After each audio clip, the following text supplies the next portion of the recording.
আলহামদুলিল্লাহ ওয়াহদাহ ওয়াসসালাতু ওয়াসসালামু আলা মান লা নাবিয়্যা বা'দাহ। আমাদের জন্মের পর সবচেয়ে বড় সত্য হচ্ছে মৃত্যু।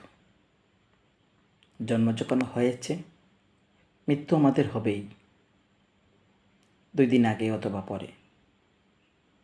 তাই আমাদের উচিত হচ্ছে জীবনে এমন কর্ম করা যে মৃত্যুর পর মানুষ আমাদের নিয়ে ভালো আলোচনা করে। কবি বলেছেন, এমন জীবন তুমি করো হে গঠন, মরিলে হাসিবে তুমি, কাঁদিবে ভুবন। হাদিসের আলোকে আমরা জানতে পারি, মানুষ মৃত্যুর পর তার প্রতিবেশী, তার সম্প্রদায়, যাদের সাথে সে চলাফেরা করেছে, ওঠা বসা করেছে, তারা তার সম্পর্কে যে মন্তব্য করবে, যে আলোচনা করবে, আল্লাহর কাছে সেটাই গ্রহণযোগ্য হবে। মানুষ যদি তার সম্পর্কে ভালো আলোচনা করে, আল্লাহর কাছে ভালো হিসেবেই গণ্য হবে। মানুষ যদি মন্দ আলোচনা করে, তাহলে আল্লাহর কাছে মন্দ হিসেবেই মকবুল হবে।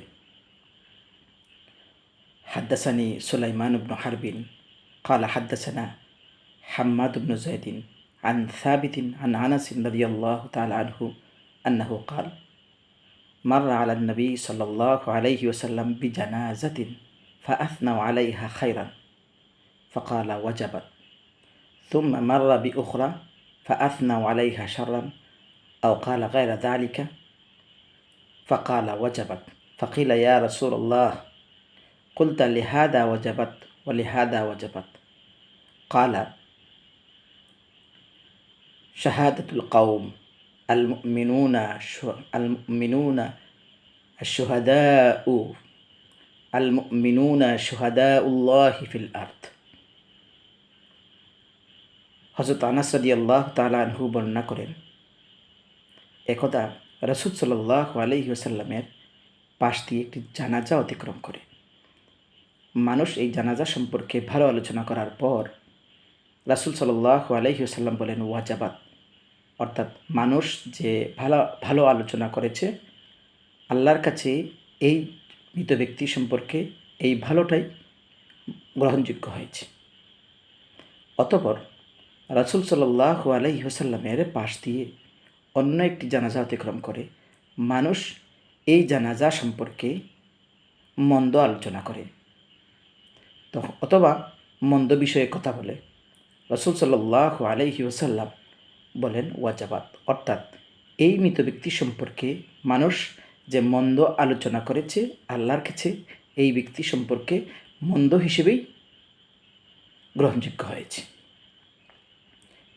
তাই আমাদের উচিত এমন জীবন গঠন করা, এমন আচরণ করে যাওয়া যে মানুষ মরার পর আমাদের সম্পর্কে ভালো আলোচনা করে। আর অপরদিকে আমরা জীবিত হিসেবে কোনো মুমিনের মৃত্যুর পর আমাদের উচিত হচ্ছে তার মন্দ আলোচনা থেকে বিরত থাকা, তার ভালো আলোচনা, ভালো গুণাগুণ নিয়ে আলোচনা করা। যদি আমরা কোনো মুমিনের মৃত্যুর পর তার মন্দ আলোচনা থেকে বিরত থাকি, তাহলে আমরাও মৃত্যুর পর মানুষ আমাদের মন্দ আলোচনা থেকে বিরত থাকবে। রাসূলুল্লাহ সাল্লাল্লাহু আলাইহি ওয়াসাল্লাম বলেছেন, উযকুরু মাহাসিনা মাউতাকুম ওয়া কাফফু আন মাসাউইহিম। তোমরা মৃতের ভালো গুণাগুণ সম্পর্কে আলোচনা করো এবং তার দোষ সম্পর্কে আলোচনা পরিহার করো। অপর হাদিসে রাসূল সাল্লাল্লাহু আলাইহি ওয়াসাল্লাম বলেছেন, মান সাতারা মুসলিমান সাতারাহুল্লাহু ইয়াউমাল কিয়ামা। যে ব্যক্তি অপর মুসলমানের দোষ গোপন রাখবে, কিয়ামতের দিবসে আল্লাহ তাআলা তার দোষ গোপন রাখবেন। সুবহানাল্লাহ।